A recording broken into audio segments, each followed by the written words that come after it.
yung hawak ng number niyan Wala sa... ay matagal na palang namatay. Di ba? Yan. Si Mamalo, namimigay ng pera.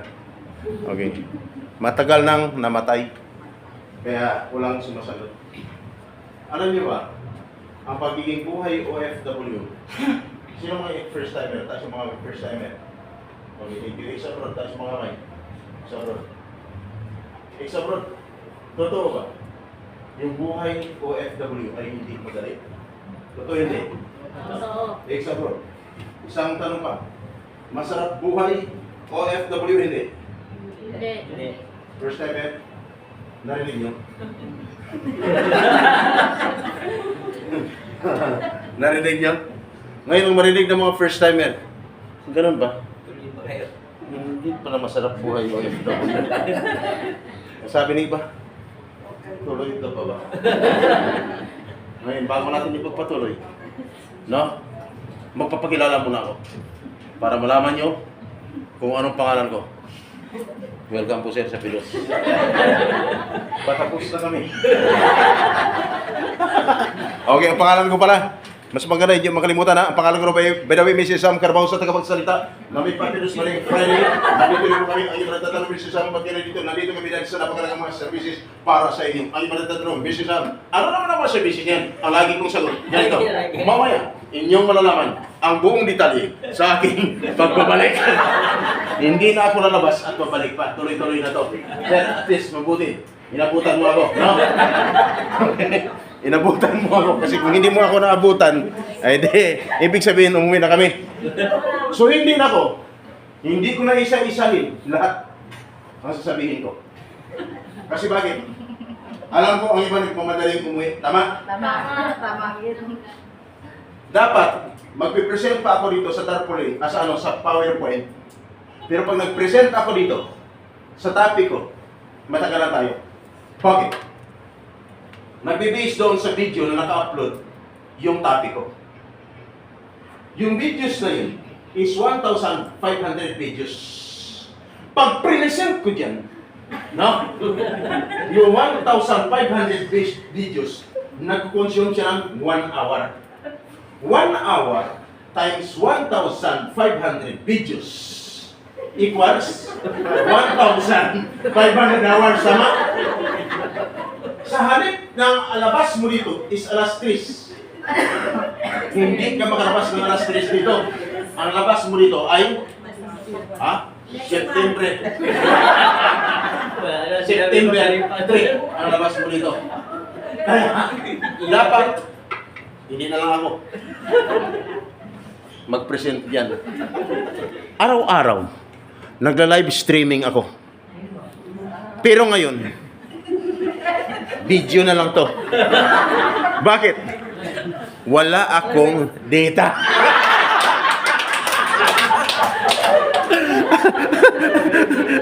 Dahil wala akong data, video na lang. Live streaming. Grabe. No? 10 minutes pa lang, papalo na ng 30,000 views. Kaya hindi na ako mag-live streaming.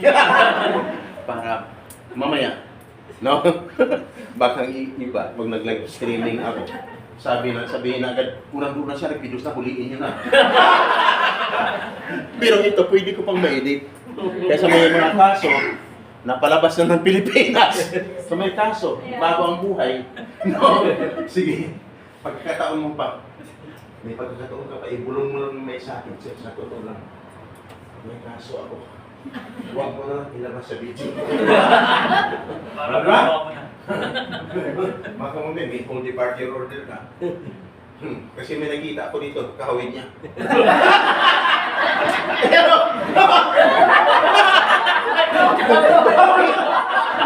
Kahawin niya.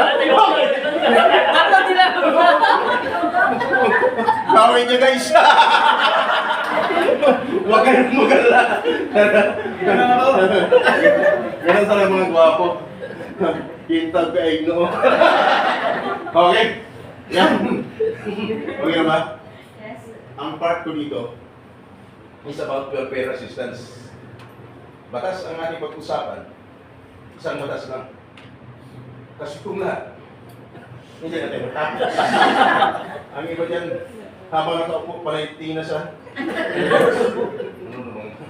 Kasi yung iba kunyari, tumatango, nag-iis siya din naman. Akala mo talagang nakikinig. Yun ang palay nito sa cellphone. Nag-iis siya, pero sa isipan, anong oras mo naman kayo patatawalan dito? Kasi, kaya dapat, habang ako yung salita sa laban, yung focus ng mind mo sa akin, concentrate, huwag sa kadali. Hindi kung paano makawin, hindi kung sa hintay tayo sa baba, at hindi sa cellphone, dapat sa akin lang ha, para may matutunan.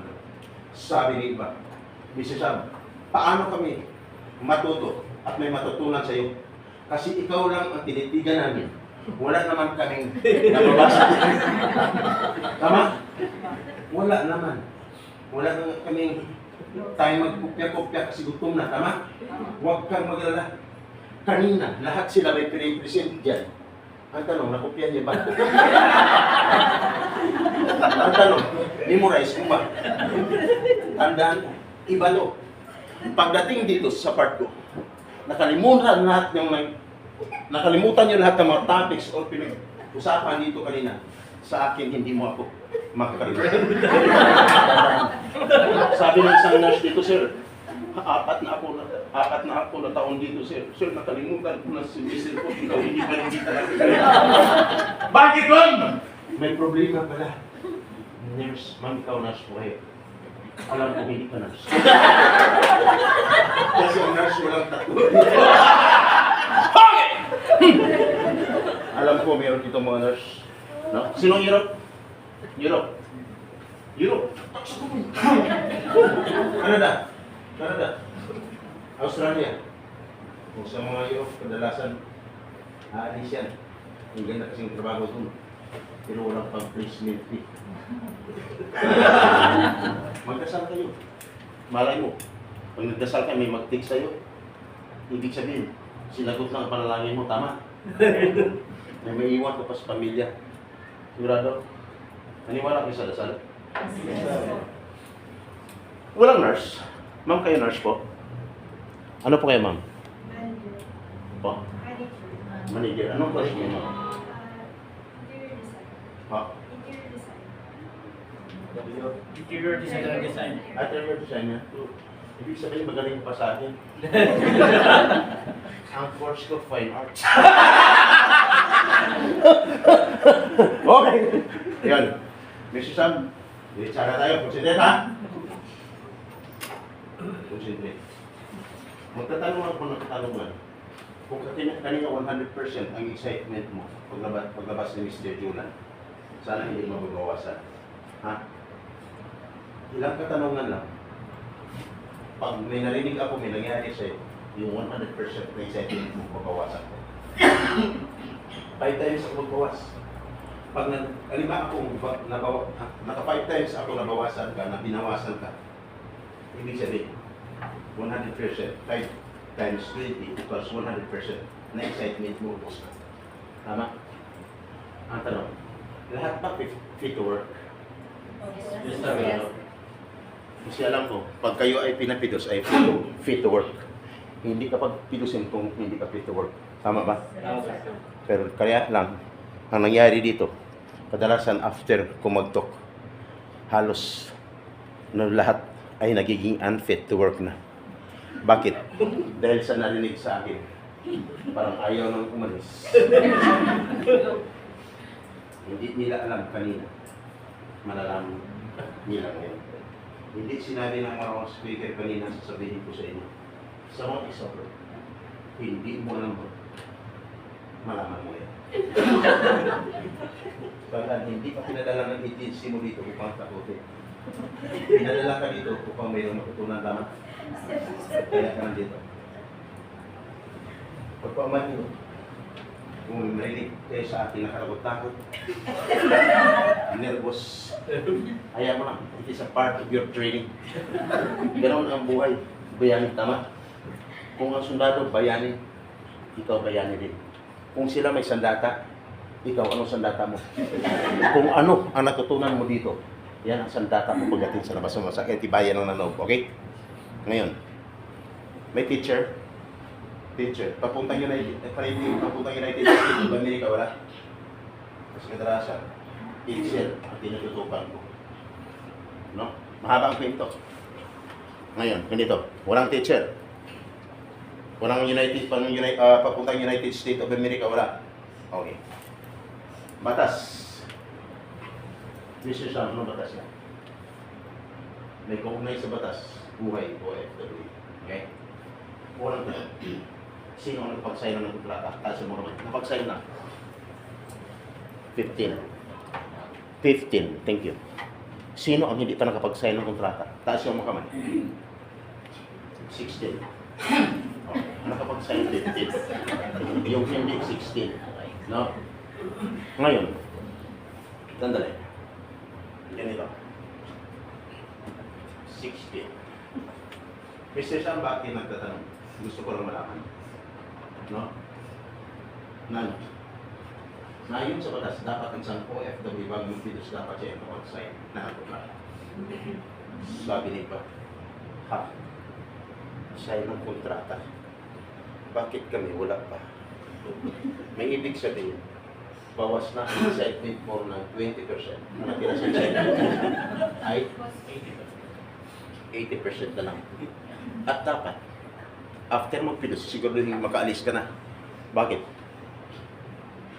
Ayon sa batas, dapat ang isang OFW mulang nag-apply at nabisahan 60 to 90 days prior, dapat na i-deployed na siya. Dapat wala na siya sa Pilipinas ngayon. Dapat na sa labas na siya ng bansa ngayon, kumikita na siya. At dapat wala na siya sa kanyang inuupuan diyan ngayon. Sabi ng iba, oo nga. Bakit 10 months na nandito pa rin? May ibig sabihin, another 20% ang mababawas sa iyo ngayon sa excitement mo. Ang natira is 60% na lang. At dapat, bakit kailangan makaalis sa isang OFW? Kasi hindi na siya nakapagpidos, nakapag-sign ng kontrata. Ang iba niya nakapagbayad ng placement fee, tama? Ang tanong, pag nagbayad ka ng placement fee, ang salary mo is 20,000. Magkano dapat ang maging placement fee? Dapat equivalent of 1 month salary. Katumbas na isang buwang sahod pagdating sa labas ng bansa. Tama po ba? Yes. Sabi ng iba, tahimik lang, pero nagsisikuhan. Bakit sa akin sobrang laki? Kahapon, may nakaupo diyan dalawa, puro babae. Tinanong niya ang kasama niya, magkano ang binayad ko? Sabi na kasama niya, sobrang laki ka. Ganun ba? Pinilitahan niya yung tatabi niya na nagtanong sa kanya, ikaw, malaki din bang sa'yo? Ang sabi niya, sobrang laki. Nilapitan ko siya. At sinabi ko, pwede ka tingin. Nang resibo. Resibo. Sinabi pa akong masama? Eh bakit tumatawa ka doon? Resibo!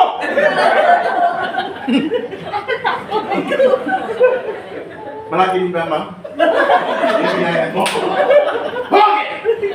Kaya dapat, pag nagbayad, at tumbas ng isang buwang sahod, ang nangyari sa'yo, another 20%. Ang ibabawas ko sa excitement mo, natira is 40% na lang. At pag nagbayad, dapat sa lugar? Sa Jollibee, sa Chowking, sa McDo, sa Max Hotel, o restaurant. Wala sa nabanggit ko na lugar. Dapat sa loob ng agency. Sabi ng isa dito, kahapon, ha? Agency? Bakit kami Jollibee? Sabi ng isa, at least pare, pinamerienda tayo. Pero marinig ko, pinamerienda, sabi ko, hindi na pira yun. Pira mo yun. Sabay ganun doon sa kanilang mga noo yung dalawa. Ay, dumilim ang paningin. Dapat! Sa loob ng agency. Tama? Nangyari man sa'yo, another 20% ang ibabawas ko sa excitement mo. Ang natira is 20% na lang. At pag nagbayad, anong meron? Dapat merong resibo. Sabi ni iba, nakatingin lang sa akin. Resibo. Tapos bakit kami wala? Dapat may resibo. Tama? Ang nangyari sa'yo, walang resibo. Another 20% ang ibabawas ko sa excitement kung ano tira is wala na. Anong ibig sabihin kung nangyari sa'yo? Meaning to say, you are a victim of illegal recruitment. That is a violation of Republic Act 1842 of Anti-Illegal Recruitment or 10022 as amended of Anti-Human Trafficking Violation. Kung ang kriminal nakapatay, nakapagpiyansa sa batas niya, Nobel. Tama? Eh dapat maging maingat. Anong batas? RA 1842. Kaya pag uwi mo maya, dapat kabisado mo yun. Isang batas lang ang ating nagpag-usapan. Dapat mayroon kang natutunan. Habang pauwi ka, daladala ang certificate mo mamaya. At dapat masamayin mo pa rin RA 1842. RA 1842. RA 1842. Pagdating mo sa agency mo, dapat ang agency mo. Magandang yata itong mga aplikante. Kasi kabisado ang batas lang. Dapat! Alamin mo! Kasi ang batas, walang pinipili. Tama? Walang pinipili ang batas. Nagkaroon ka ng violation. Hindi na sa Pilipinas hanggang pagdating sa labas naman sa mananagot ka. Nakapag-aral ka o hindi? May ilabag ka na batas, mananagot ka. Tama? Mayroong kasabihan. Ignorancia legis niminim is kusa. Ang ibig sabihin, ignorance of the law excuses no one. And no one is above the law. Tama, ma'am? Kaya kung bakit ang iba, matataas ang posisyon, matataas ang kapangyarihan, kahit puro maliit na paratang ang binabalo, puro pa fishing expedition, dapat pag sinampahan ka ng kaso, harapin mo. Kasi pag hindi mo inarap, pag lumabas ang result ng pinayra sa iyo kaso, pwede kang maging guilty dahil guilty ka. Mali ka makulong. Tama? May natutunan? Yes. Ayos ba? Regarding doon sa nabanggit ko, hindi nakapag-sign ng kontrata. Huwag niyo gaanong dibdibin. Baka mamaya, paglabas niyo dito, sa videos na ito, babalik ka sa agency mo. At magmura doon sa agency mo. Magdadabog ka doon. May adlap pa kayong papilos-pilos. Mabuti na sinabi ng pinakahuling speaker. Sana victim. Sana problema. Hindi namin alam problema na parang pinasuka namin. Hindi mo alam kung bakit ka pinagkilos. Baka ikaw na walang pinirma ng kontrata. Baka ikaw ang pinakamakulit sa lahat ng aplikante doon sa agency habang nag-apply. Nakulitan lang sa'yo. Kaya dahil naawa sa'yo, ang ginawa, advance videos ka na. Kaya nandito ka ngayon. Ang sabi, nung pumunta ka, balik ka na lang after 7 days. Kung tumawag ka na lang para hindi ka mahirapan, after 7 days, 1 week. Pero pag uwi, kinabukasan, tawag agad, nakulitan ang agency. Kaya ginawa, advance videos ka na. Tama? Ibig sabihin, naawa ang agency mo sa'yo. Ibig sabihin, mahal ka lang ng agency mo. Ayos ba? Kaya huwag magalit sa agency. Sa inyong pag-uwi, kailangan matulog ka ng mabuti. Huwag mong didibin. Yung nangyari sa'yo, baka mamaya tatawagan tayo for final briefing. Sa final briefing, doon kasabay yung signing of contract. Tama? Yan ang ginawa ng agency mo. Kaya ka nandito. But be careful in signing of contract. Kasi iba nagmamadali, nurse, pinukulit ang English naman. Ano ba sino na ako? Ako bahala. No? Tulungan mo ako kasi gusto ko nang makalabas sa talaga eh. Ang sabi ng agency, ay ang available na visa din is housekeeping lang. Position mo, wala pa nga eh. Kaya blanco, kita mo. Okay lang man. Kahit housekeeping, ang visa, palabasin niyo na ako. Kinablay, kinabukasan. Pagdating doon, sobrang tuwa. Tuwa, tinawagan ko ng mga saan, pretenda mo. O, kamusta kayo? Nandito sa Pilipinas pa rin kayo. Ako nandito na ako. Tingnan nyo, iba talaga pag magaling. Di ba? Pinag-ibang ka. Bukas, magtrabaho na ako. Kinabukasan, trabaho. Umpisa na. Munang inisyo. Vacuum cleaner. Ang trabaho na siya. Vacuum cleaner. Floor mat. Lahat ng pinakamagandang basahan, sabon, pang CR. Binigay sa kanya. Gulat siya. Bakit? Ganito. Ay, nurse naman ako. Tumawag sa Pilipinas. Nung tumawag, may problema ako dito. Sino ba to? Yung kahapon, ma'am, yung flight na dumating dito. Ngayon, trabaho na ako. Ma'am, may problema ako dito. Anong problema mo? Ano pong in-applyan mo? Di ba nurse? Nurse ka? Opo, ma'am. Nurse ako. Pero pagdating dito, ma'am, hindi trabaho nurse eh. Bakit? Saan ka ba ngayon? Ma'am, sa ospital. Nung sinabi ospital, ang sabi ng agency, walang problema. At least, ospital ka pa rin naman. Ayun. Nag-guess nyo? Kaya huwag mo madali ng agency mo. Hintayin mo kung kailan. Ha? Basta, importante dumaan ka sa tamang posisyon. Pagdating sa labas sa bansa, dapat magiging handa.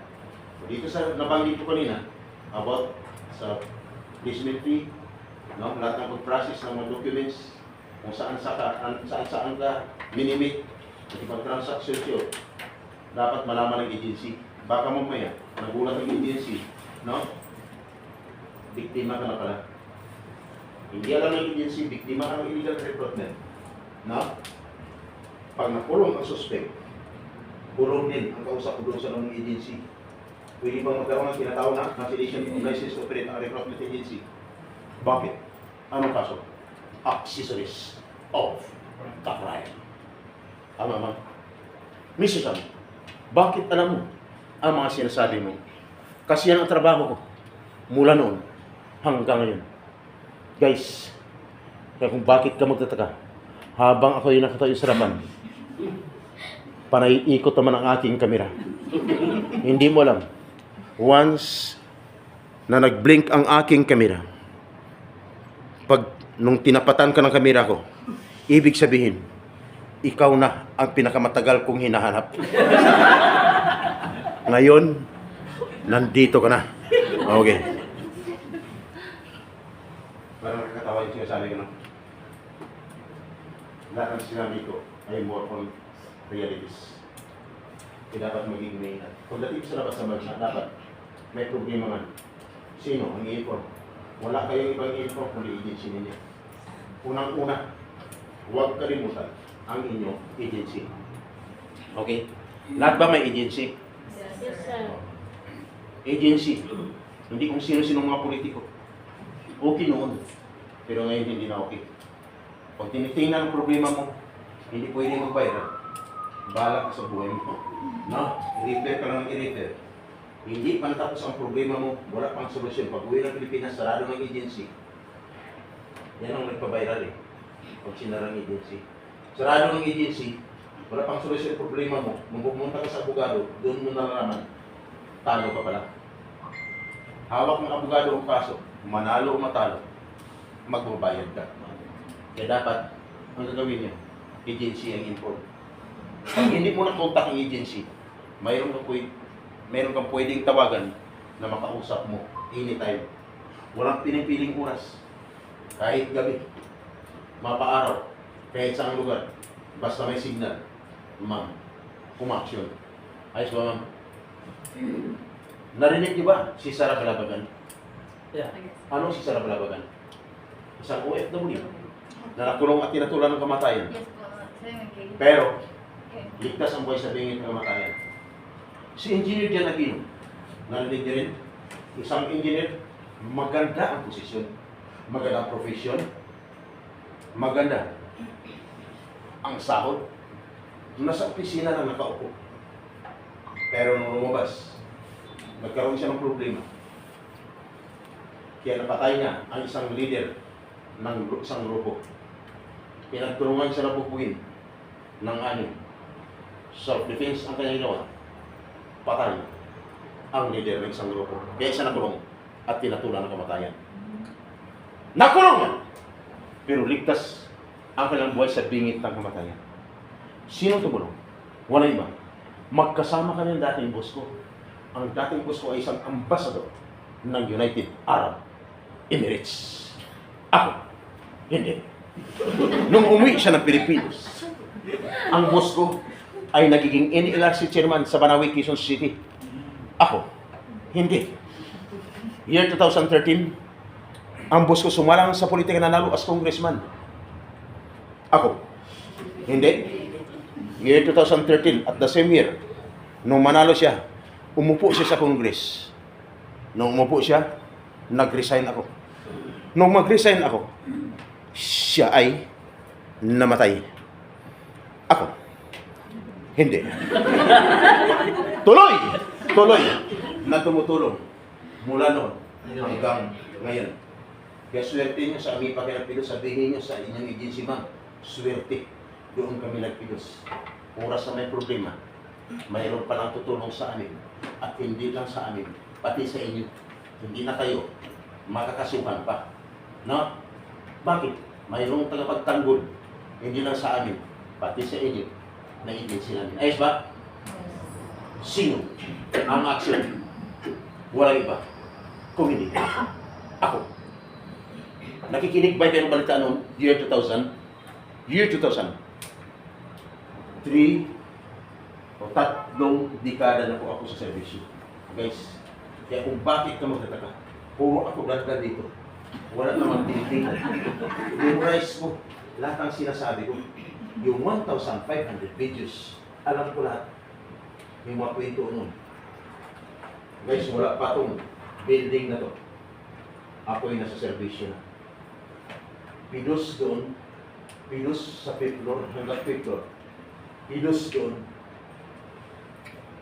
Lahat ng pidos ay isa ang module. Iba't ibang speaker. Ang part ng mga speaker is part ko.